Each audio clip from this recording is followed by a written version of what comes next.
Yeah, now we're talking. EAD was on a roll with their output on the N64, with both Raid Race 64 and 1080 Snowboarding both being consistent sellers. Miyamoto decided it was time to return to their most famous franchise. F-Zero was one of the SNES's most popular titles, and with it already operating in a 3D space, bringing it to the N64 was a no-brainer. F-Zero X would enter production with the mission statement of being the fastest racing game of all time. A title it may not be able to lay claim to now, but at the time, it successfully accomplished that mission with flying colors, making for another quality exclusive and one of the big fan favorites of the entire console. In F-Zero X, race officials had seen fit to reopen the F-Zero X Grand Prix, a more elaborate and dangerous variant of F-Zero that was shut down for several years following a horrific wreck known as the Grand Finale. With new safety measures in place and an even larger cash prize up for grabs, racers from all walks of life come out of the woodworks to compete. Though very much contest, the plot of F-Zero X does more than the assignment requires. It actually explains why the first F-Zero game didn't feature the roller coaster style track scene in X, and it adds to the lore with the addition of the Grand Finale, which adds a darker edge to an already dark game. Where the game really adds to the lore is in regards to its roster, which has greatly expanded from the 4 racers featured in the first game. In fact, I believe F-Zero X still holds the record for most characters to debut in a single game, with a whopping 27. And no, I did not miscount. Gomar and Shimar count as 2. Each character has their own reason to want to enter the race, be it for glory, revenge, or fun, and the majority of them are unique and memorable. I don't have time to go into all of them, but if I had to pick my favorite, I'd have to go with Silver Nelson, a hilariously old man who holds the record for the most F-Zero GPs entered by a single pilot. Yet, despite that distinction, he has never won a GP title himself.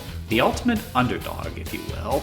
All these characters are depicted in this cool comic book style that fits the aesthetic of the game like a glove, being equal parts 90s Marvel comic and the graphic art you'd see on race cars.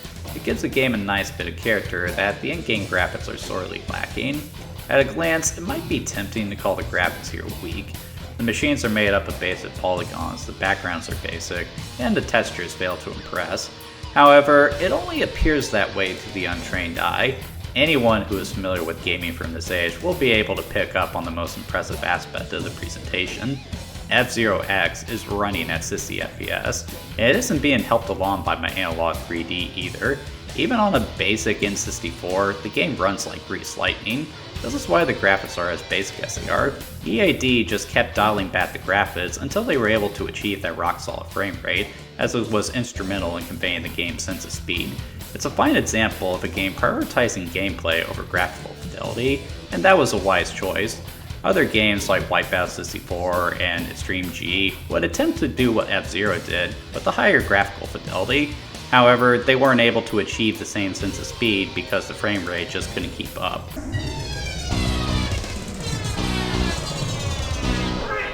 2, 1. Speaking of the gameplay, F-Zero X is a racing game that is very much in the vein of the first F-Zero. It's a futuristic racing game where you pilot a supersonic hovercraft 3 times around a track and try your best to place as high as you can. They don't do a whole lot differently, but there are 2 key additions that set the game apart from the original and make an overall better game. The first is the obvious fact that the game is now in 3D, and EAD took full advantage of that fact by implementing roller coaster-like level design.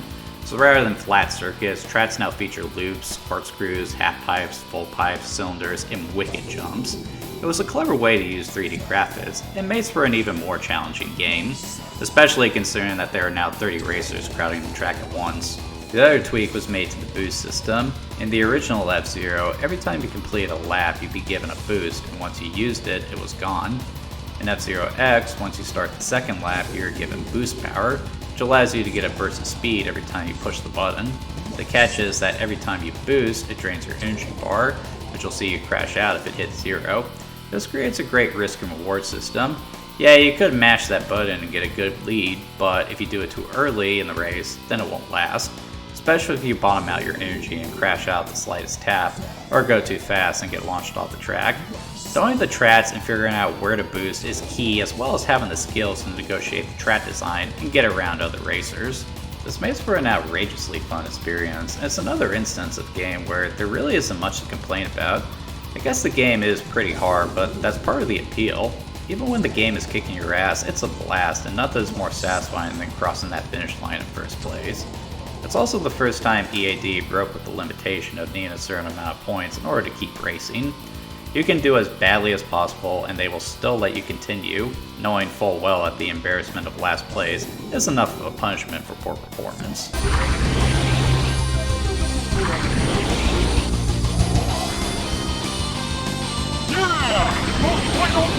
Though F-Zero X wasn't a huge seller, it was still popular at retail and was regarded as one of the best racing games on the console. F-Zero X was also the first and only N64 game to get an expansion pack via the N64 DD, an ill-fated and poorly thought out add-on for the console that was so bad it didn't even last a year in its native Japan, never even landing stateside. I actually thought about covering this thing like I did the 32X and Sega CD for my Genesis Retrospective, but with only 9 games, only 2 of which being worthwhile, I decided against it. I did want to give the expansion pack a try though, and it is pretty neat. Not only does it feature 2 new Cubs, it also sports a track editor and a vehicle creator. And it still wouldn't have been enough to justify this thing, as the track design for the new Cubs is awful and the creator features are limited. I feel bad for anyone who bought the add-on in game just for this expansion pack. F-Zero would continue with infrequent releases for the next several years, with F-Zero Maximum Velocity on the GBA and F-Zero GX on the GameCube. Though Maximum Velocity was forgettable, GX is of note as it was the first time Sega and Nintendo collaborated on a game. It was a match made in heaven because you get Sega's experience with fast-paced gameplay and Nintendo's knack for polish. The result was without a doubt one of the best racing games of all time. Makes me wish Sega and Nintendo would collaborate on a Sonic game. Sadly, despite the immensely high quality of GX, it was a huge flop at retail. So when the next game in the series, GP Legend, which was also backed by an anime adaptation, failed, Nintendo decided the series just wasn't worth pursuing any further. Since then, there have been no games in the series apart from the multiplayer-only F-Zero 99. However, there's still a good deal of demand for new games in the series, mostly due to the fact that the series is still frequently referenced in games like Super Smash Bros. And Mario Kart. Shigeru Miyamoto, who I should state for the record, openly admits to not being a big fan of the series, has stated that they will only make a new game if they can do something innovative. Games can now run at 120 FPS. The technology to create a game that goes faster than even GX exists. Make a new F-Zero, damn it! Give your balls a tug, you tit fucker! Whatever the reason for the holdup though, F-Zero X remains one of the big fan favorites of the console and the cult classic series as a whole. Finish! Alright! First